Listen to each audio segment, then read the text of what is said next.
ഇതിന് മുമ്പിട്ട് എല്ലാ വീഡിയോയിലും സൗണ്ട് ഒരു പ്രശ്നമായിട്ട് വന്ന സമയത്ത് ഒരു മൈക്ക് വാങ്ങണം, അതൊരു ബജറ്റ് മൈക്ക് വാങ്ങണം എന്ന് വിചാരിച്ചു. അങ്ങനെയാണ് ഈ ഹംബിളിൻ്റെ HBC01 എന്ന് പറഞ്ഞൊരു മൈക്ക് വാങ്ങിയത്. ആമസോണിൽ നിന്നാണ് വാങ്ങിയത്. 329 രൂപയായി. ഈ രീതിയിലുള്ളൊരു പാക്കിങ്ങിലാണ് വരുന്നത്. പുറമെ കാർഡ്ബോർഡ് ബോക്സ്, അകത്തൊരു സിപ്പർ പൗച്ചിനുള്ളിൽ ഈ ഒരു മൈക്കും അതിൻ്റെ കൂടെ ഒരു ക്ലിപ്പുമാണുള്ളത്. മൈക്കിൻ്റെ കൂടെയുള്ള വയറിന് 1.5 മീറ്ററാണ് ലെങ്ത് ഉള്ളത്. ഒരു മെറ്റൽ ക്ലിപ്പാണ് കൊടുത്തിരിക്കുന്നത്. ഇത് ഈ മൈക്കിൻ്റെ ഹെഡ് എന്ന് പറയാൻ പറ്റുമോ എന്നറിയില്ല, അതിൽ കണക്ട് ചെയ്തിട്ടാണ് യൂസ് ചെയ്യുന്നത്. ഞാൻ ഇതിനു മുമ്പ് വാങ്ങിയൊരു മൈക്കിൽ ഇത് റിമൂവ് ചെയ്യാൻ പറ്റാത്ത രീതിയിലുള്ള ഒരു ക്ലിപ്പായിരുന്നു ഉണ്ടായിരുന്നത്. ഇതുവരെ കേട്ടത് മൈക്ക് കണക്ട് ചെയ്യാതെയുള്ള ഓഡിയോ ആണ്. ഇപ്പം മൈക്ക് കണക്ട് ചെയ്യാൻ പോവാണ്. അതിന് ശേഷമുള്ള ഡിഫറൻസ് എന്തായാലും ഓഡിയോയിൽ നിന്ന് തന്നെ വ്യക്തമാവും. ഇപ്പോൾ കേൾക്കുന്നത് മൈക്ക് കണക്ട് ചെയ്തതിന് ശേഷമുള്ള ഓഡിയോ ആണ്. ഞാൻ മൈക്ക് ഡിസ്കണക്ട് ചെയ്ത് ഓഡിയോ കേട്ട് നോക്കി. അത്ര അടുത്ത് പിടിച്ച് പറയേണ്ട ആവശ്യമില്ല. നമ്മുടെ ഷർട്ടിൽ അല്ലെങ്കിൽ ഡ്രസ്സിൽ പിൻ ചെയ്ത് വെച്ചതിന് ശേഷം എടുത്തു കഴിഞ്ഞാലും അത്യാവശ്യം ക്ലാരിറ്റിയിൽ കിട്ടുന്നുണ്ട്. ഞാൻ ചെക്ക് ചെയ്ത് നോക്കി.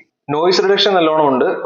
പക്ഷെ ഒരു പ്രശ്നം പറയാനുള്ളത്, ഒരു മുഴക്കം ഉള്ളത് പോലെ വരുന്നുണ്ട് സൗണ്ടിന്. കേൾക്കുമ്പോൾ മനസ്സിലാവുന്നുണ്ടോ എന്ന് എനിക്ക് അറിയുന്നില്ല, പക്ഷെ ഒരു മുഴക്കം ഉള്ളത് പോലെ എനിക്ക് തോന്നുന്നു. ഈ മൈക്കിന്റെ ബാക്കി കാര്യങ്ങൾ പറയുകയാണെങ്കിൽ ഇതിന്റെ C ടൈപ്പ് കണക്ടർ ആണ്. ഇതിന് മുമ്പ് എൻ്റെ കയ്യിൽ മൈക്ക് ഉണ്ടായിരുന്നത് സാധാരണ 3.5mm ഓഡിയോ ജാക്ക് ആയിരുന്നു. അതുകൊണ്ടാണ് ഞാൻ ഈ മൈക്ക് മാറ്റിയത്. ജസ്റ്റ് ആ ഒരു ക്ലിപ്പ് ഇതിലെങ്ങനെ കണക്ട് ചെയ്യുന്നതെന്നും കൂടി ഒന്ന് ജസ്റ്റ് ഡെമോ കാണിക്കുന്നുണ്ട്. ഈ ഒരു രീതിയിലാണ് മൈക്കിലേക്ക് കണക്ട് ചെയ്യുന്ന ഒരു ക്ലിപ്പ്. മൊത്തത്തിൽ വയറിൻ്റെ ക്വാളിറ്റി അത്ര നല്ലതായിട്ട് തോന്നുന്നില്ല. ഈ കണക്ടറിൻ്റെ ഈ ജോയിൻ്റ് ഭാഗത്ത് പെട്ടെന്ന് ഡാമേജ് ആകാൻ ചാൻസ് ഉണ്ടെന്ന് തോന്നുന്നു. കൺക്ലൂഷൻ പറയുകയാണെങ്കിൽ എനിക്ക് അത്രയ്ക്ക് ഇഷ്ടപ്പെട്ടിട്ടില്ല. പിന്നെ ഈ ഒരു പ്രൈസിന് ഇത് അഡ്ജസ്റ്റ് ചെയ്യാം.